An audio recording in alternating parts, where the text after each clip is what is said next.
নমস্কার, পশ্চিম মেদিনীপুর থেকে পুতুলের হোম কিচেন আপনাদের সকলকে জানাই স্বাগত। আশা করি আপনারা সকলেই খুব ভালো আছেন, আমিও খুব ভালো আছি। আজকে আপনাদের দেখাবো আমি বরবটি, কুমড়ো, মূলো, আলু, বেগুন সমস্ত কিছু দিয়ে একটা লাবড়া, মানে চচ্চড়ি বা ঘন্ট যেটাই বলুন না কেন।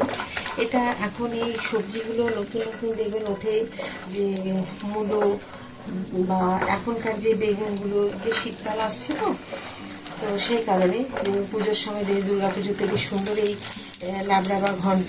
এটাতে আপনারা আরও কিছু দিতে পারেন, কচু, অন্যান্য আরও সবজি কিছু চাইলে গাজর, এগুলো দেওয়া যায়।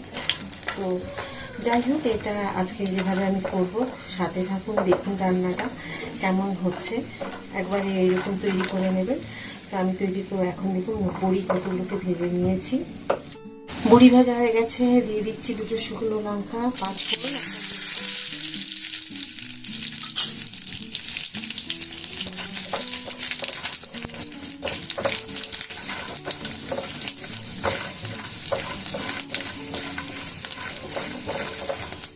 এগুলো সব ভাজা হয়ে গেছে, এখন দিয়ে দেবো কেটে রাখা সব সবজি।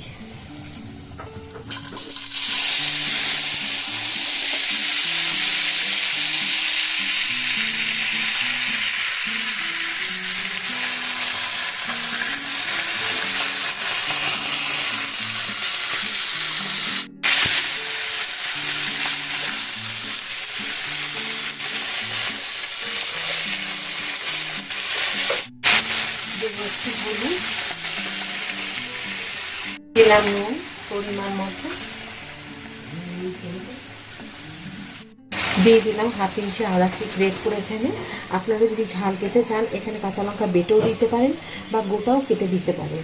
তো আমি এখানে ঝাল মানে শুকনো লঙ্কা দিয়েছি ফোড়নে, আর ঝাল দেওয়ার প্রয়োজন মানে নেই, আমি দেবো না ঝাল। তো সেই কারণে। আর আপনাদের আরেকটা কথা বলি, এই যেটা কাঁচা কুমড়ো, দেখুন কুমড়োগুলো এখানে আমি খোসা ছাড়াইনি। এই যে দেখুন, এই কাঁচা কুমড়ো খোসা দিয়ে রান্নাটা করলে কিন্তু খুব ভালো হয়।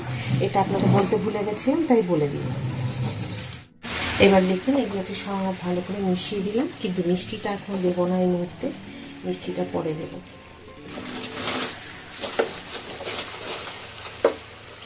এবার আমি একটা ঢাকা দিয়ে দেবো, একদম লো ফ্লেমে 15 থেকে 20 মিনিট এভাবে ঢাকা দেওয়া থাকবে। যে দেখুন আমার এগুলো ভাজা হয়ে গেছে, আমি প্রায় 10 মিনিট পর ফিরে এলাম।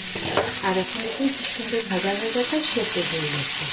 এগুলোকে আমি একটা বাটির মধ্যে এখন ঢেলে রাখবো। দেখুন ঠিক এইরকমই ভাজা হবে, আর এইরকম কম আছে দিয়ে রাখলে তো সেদ্ধ হবে।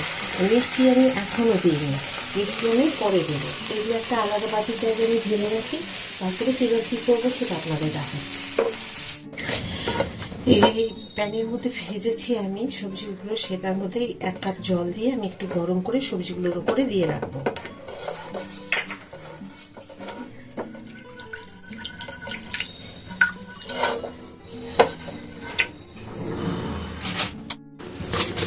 এখানে আমি দিয়ে দেবো 1 চামচ গুড়।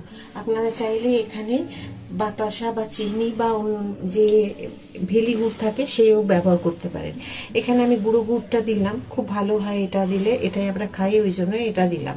আবার যেটা ভেলি গুড়, যেটা লাড্ডু গুড় থাকে, সেটাও আমরা খাই, সেটা গলতে সময় লাগবে, তার জন্য এটা দিয়ে দিলাম। এখন যে সবজিগুলো আমি ঢেলে রেখেছি ওর মধ্যে দিয়ে দেবো এটা।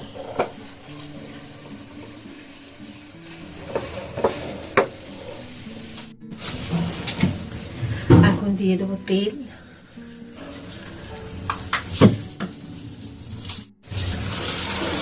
একটু দিলাম কালো জিরে,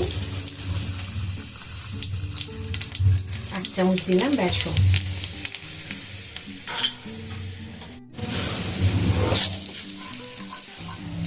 বেসন একটু হালকা ব্রাউন কালার হয়ে গেলে তারপর আমি এই সবজিগুলো যেগুলো রেখেছি সব দিয়ে দেবো। দেখুন এটা দেওয়ার একটাই কারণ, যাতে একটু বেশ সুন্দর মাখা মাখা হবে আর একটা খুব সুন্দর গন্ধ আসবে। এই যে দেখুন দিয়ে দিন।